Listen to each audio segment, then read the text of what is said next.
Dan. Hey, Yeah. Facebook.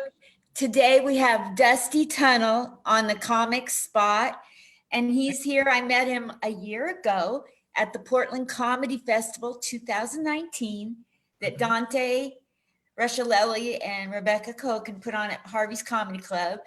And he was the only guy there, the only woman there. He's not a woman, but he was the only you get the point. He was the only human that came with me to my open mic that I was doing over at the town square at Pioneer Square. And Oh yeah, that was wild. Yeah.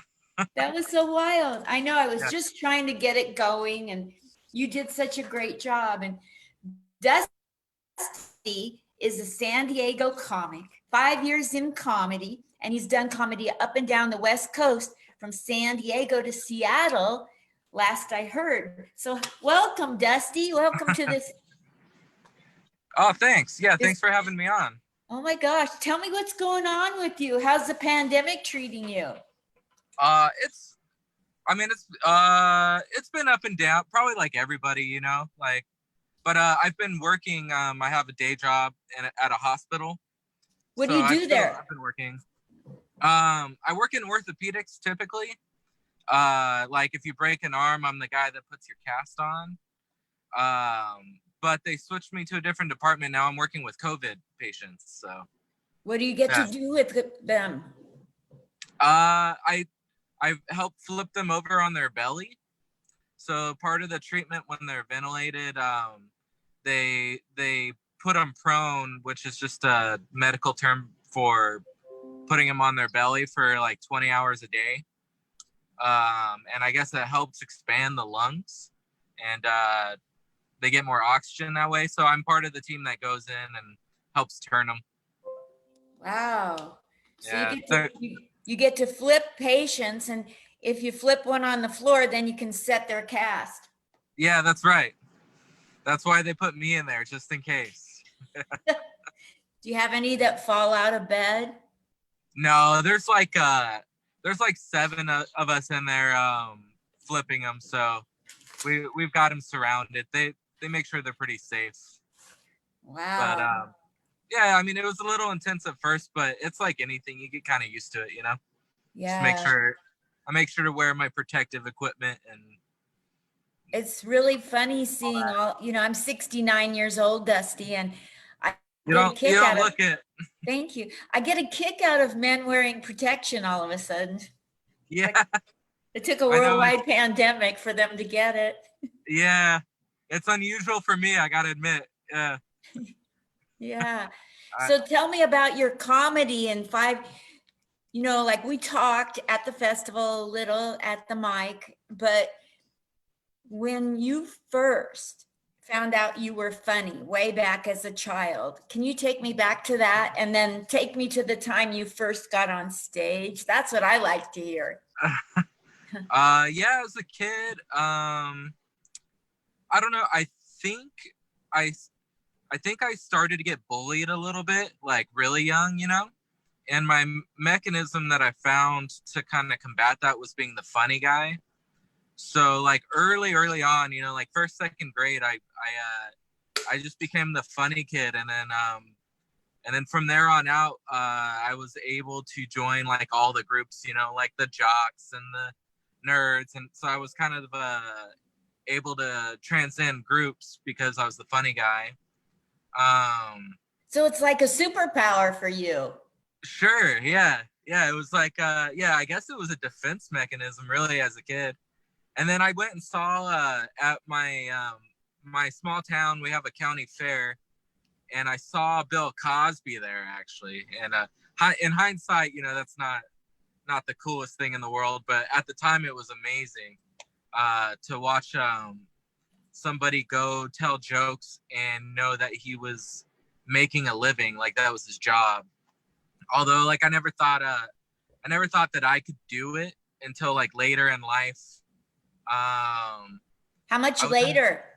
I started when I was like 28, I think, or 27 or 28 years old. And I was in LA. I had just moved there not that long ago. I had gone through a breakup, so I was feeling really lonely. Like, you know, new city, gone through a breakup, and I just needed something to do to make me feel better. And I was watching a stand-up comedy special on Netflix, and I just decided, hey, I should go try that. And then I think the next week I wrote some jokes down, and the next weekend was my friend's birthday in San Diego. So I drove down to San Diego for his birthday.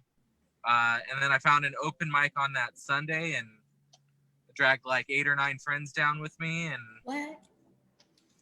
I had a good first set. Everybody always talks about like their first set being terrible.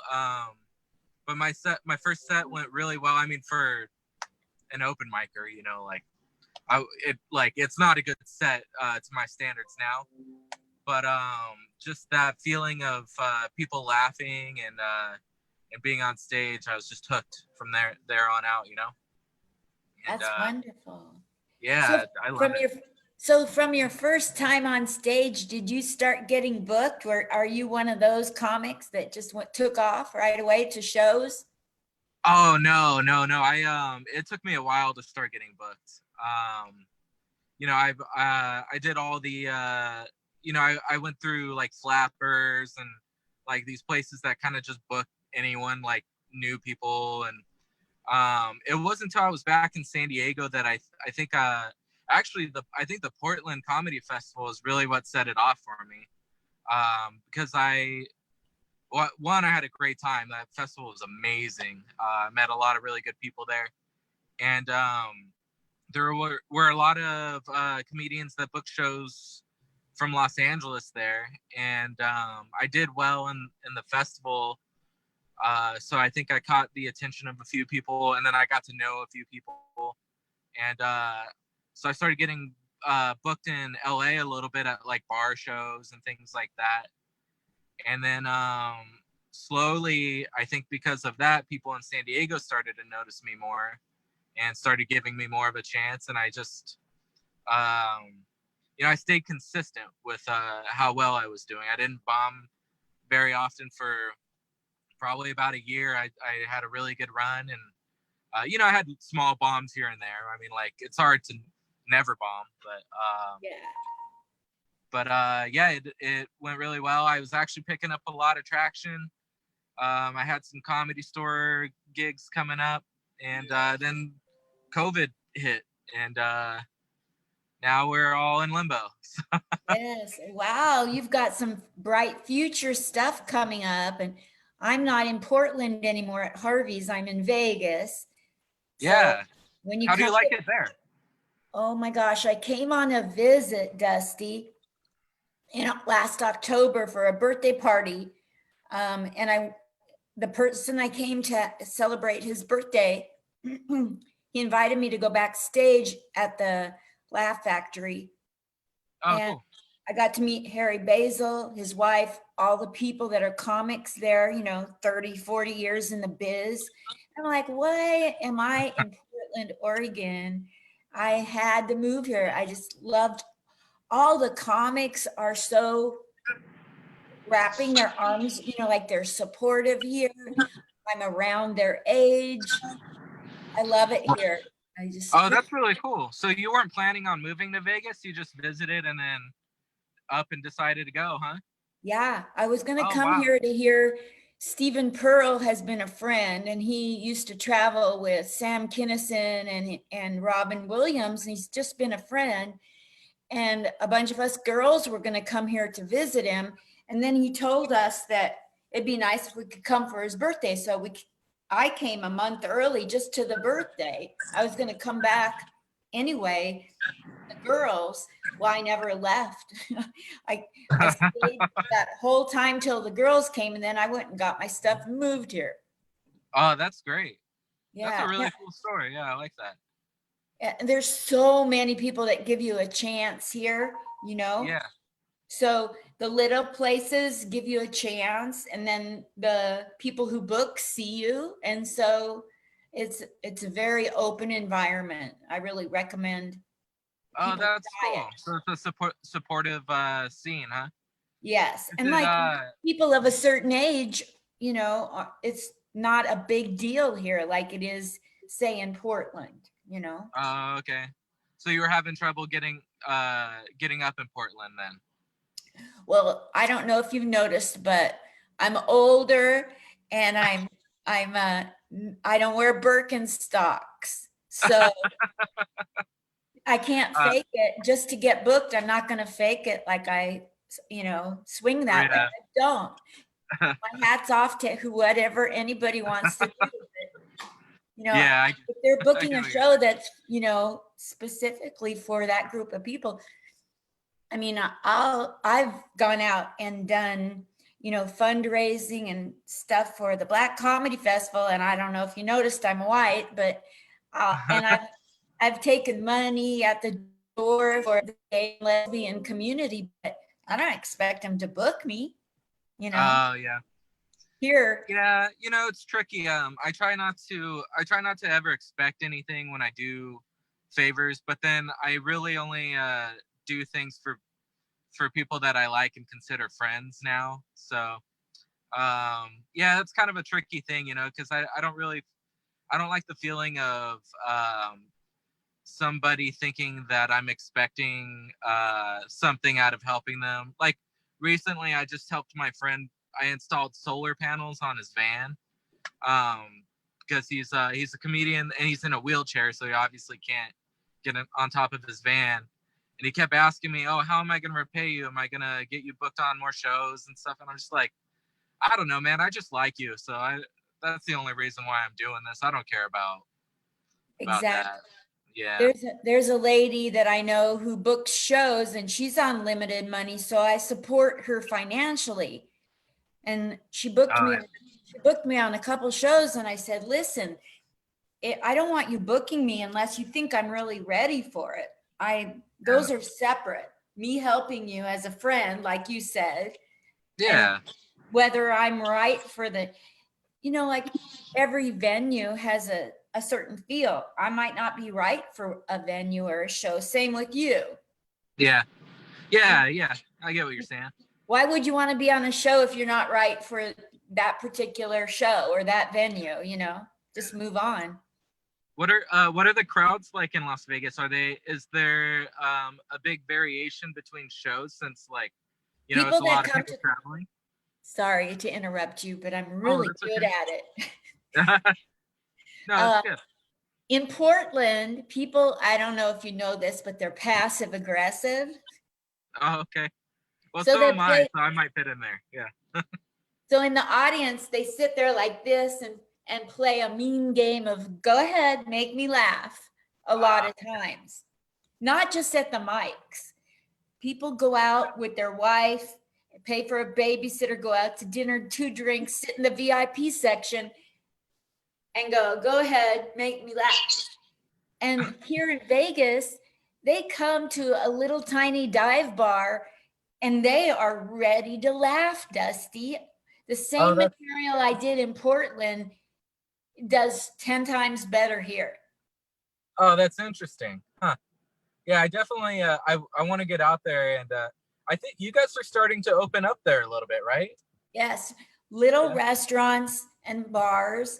So I had located a place for an open mic and a little comedy training session on Fridays, 2 blocks from me. And it's open now. So I'm going to go back in there and make sure they're going to want, I'm trying to bring them customers that will want to come to the class and the mic. You have to make a purchase inside, and they have an outdoor patio. So I'm hoping that, yeah, because little places are opening up. Yeah, all about doing mics at outdoor patios, so Yeah. that's right up your alley. Yeah. They have a place down here on Fremont Street, Dusty. Oh, We're yeah. acting like nobody's listening. So on Fremont Street, they have little circles, 6-foot circles, where any entertainer can go to the city website and sign up to be a regular magician, comedian, singer. Oh, that's pretty cool. Yeah, I'm on the rotation. I'm signed up and vetted. And so I can be outside just like I was at Pioneer Square doing comedy for tourists. I just can't have an open mic.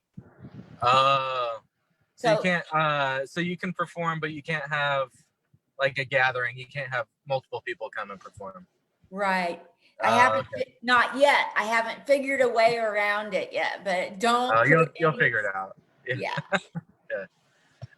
My friend down here in San Diego started doing this open mic in parking lots where he plugs the microphone into an FM transmitter, and then people pull up in their cars, and then they can listen to the mic on their radio in their car without getting out of their car. I don't think it's technically legal, but he's had the police come a few times, and they've been fine with it because everybody's in their car and it's safe. He has 3 mics, and while one person's using a mic, he's sanitizing the other ones so that you always have a clean mic when you go up. It's been like a really great thing down here. It's That's wonderful. I think it's really helped a lot of comedians cope with not having comedy. So it's tough. Yeah. I bought a little portable microphone at Walmart for $79. It's about the size of a small luggage. Oh, okay. And I rolled it down the street and had the mic on. I said, who wants to come to their front porch and hear comedy? And I had like 5 different houses in an hour want me to do comedy for them. Oh, that's cool. Yeah, I was just front yard comedy. Yeah, they were like so happy because that was like the second week of the shutdown. They were, people were really scared and depressed. Now people are kind of over it, but then it was like, wow, somebody's coming to give us. Yeah, the early days, like the first month of it, I think people were desperate for stuff. Yeah, it was a hit back then. Yeah. I think people have gotten to the point where they're just going out now, like going out to parks and stuff. So it's a little less. People are and people are getting feisty. I've noticed. 7-Eleven's dangerous. Yeah. I live in a van now, so 7-Eleven's like my spot. That's You live in a van? Oh yeah. I have an old ambulance that I converted to a camper, and I'm living in it. So God bless you. You're choosing to do that because you have a job. It's right. Yeah. I'm just trying to pay off student loans and save some money. And I mean, I don't have I don't have kids or a dog or anything, so it's pretty easy to do. I lived in a van for 6 months in San Francisco, and it was not in the 60s. And I did How long ago was that? I did it with my 28-year-old daughter and and a beagle. Wow. What kind of van? It was like an old Chevy van, and I got it at like some kind of junkyard, and it actually ran. Wow. Every homeless person that needed a place to stay would stay in our place. And then in the morning, the police would want to raid the van, and all their paraphernalia would drop out on the street when they were getting, frisked. Wow. That's a wild story. Yeah. I couldn't stand to see homeless people sleeping on the ground, Yeah. Wow. That's really sweet of you. Yeah. I hate seeing that too, but I would have a hard time inviting him into my van though. I would just be afraid of that. Maybe I need to be less afraid. Yeah. The good side of it was that a lot of their wallets, like a lot of their personal stuff would just get lost. And we were finding things long after we let people stay in our van. Is it like, you have a van and you have a mattress and blankets and pillows, and they would drop things and we couldn't find them to return their stuff. Oh no. But yeah, it was in the days when my daughter was, she went from being in the DARE program to daring to try to see what drug was her drug of choice. So oh, wow. Very interesting time. Yeah, that is an interesting time. That's So what do you have planned for awesome. when the world reopens, Dusty? I'm not sure. I just recently decided to get my uh airplane license, my pilot's license. So I want to do that, and then maybe slowly start to work into a career doing that. And then obviously I want to keep doing comedy too. Is there a way that you can incorporate all your skills, like, where you're flying people and breaking their bones and I'd have to crash a lot, I guess. Yeah, I don't know. flipping on their tummies? Yeah, I don't know. I'm just I'm just trying to get as much experience doing different things as I can, and hopefully I can translate some of those experiences to the stage. Just have more life experience to make jokes out of. So that's Where can I get people to follow you? I just found your podcast on BeanPod, and I thought I clicked to subscribe, and it wanted me to sign up for my own podcast. oh. I'm not sure if it subscribed me, but you have a podcast I called appreciate it. Digging Holes. Yeah, Digging Holes with Dusty Tunnell.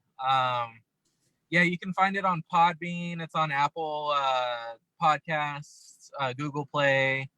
I have a website, dustytunnel.com. You can find it on there. And then my social media, my Twitter and Instagram is Dusty K Tunnel, and then Dusty Tunnel on Facebook. There's not very many Dusty Tunnels, so it's pretty easy to find me, I think. And that's your real name on your birth certificate? That's my real name. Tunnel is spelled with an extra L. Tunnell. But yeah, that's my legal name. Yeah. Did your parents have a sense of humor, or were they leftover hippies? But probably a little bit of both. They're more like honestly, they're more redneck, like Okie type, but yeah, they're cool though. I have good parents. Yeah. That's super. They're supportive of your comedy and your flying airplanes and flipping people on tummies. Yeah, they're supportive of everything I do. They may be a little weary about me being in an airplane, but they'll whatever I want to do, they're pretty cool with it. So if people fall in love with you by watching this short little clip on my tiny little, you want them to Cash App or Venmo you, or are you good and want them to donate to other people? Oh no, give it to other people. I'm doing fine. I'm not paying rent and I'm still working. So I'm just fine. But thank you for that though. So this guy's funny and this guy's for real. You guys, Dusty Tunnell came to the open mic I was doing in the town square in Portland when he was the only one of all the people at the festival that actually showed up and did a set for strangers, and he killed. This guy's funny. Book him. You presently go all the way from San Diego to Seattle. Have you gone to further places than that? No, I've performed San Diego, LA, Fresno, Sacramento, and Seattle. So I've kind of gone all the way up and Bakersfield too. So I've kind of gone all along the West Coast, but yeah, I'm willing to travel, and hopefully I'll have a pilot's license soon. So yeah, so even if you're far away, I may be able to get to you pretty easily. So. Yeah, and if you break a bone, let them come over to your house and pick you up. You like if you have a landing strip in the cul-de-sac, this guy can pick you up. That's right. That's I'm right. pushing it a little. That's okay. But look him, he's funny, and that was a year ago you were funny. So just imagine how much fun you are now. Well, I really appreciate that, Linda. Thank you so much. Thanks for coming on. Have a great day. Stay safe and sane. All right, you too. Thank you very much. Come to Vegas and see me. I will. Yeah, I hope so soon. I mean, you're opening up, so yeah. There's people on the street. I live right on the strip, and there's actually people out there now, Dusty. Oh, that's cool. Yeah, I'm itching to do something. Obviously I want it to be safe when I do it, but yeah, I'm ready. I got my mask ready, so yeah. All right, my dear. It was really good talking to you. Hashtag Team Dusty Tunnel with 2 L's. There you go. All right, thank you. I'll post the video, and then later today or tonight, I'll put your social media stuff on. Please check it for accuracy and share it with all your Facebook, Instagram peeps. Okay, I will, definitely. Thank you, Dusty. Thanks, Linda. All right, I'll talk to you later. Bye. Love you. Everybody's talking.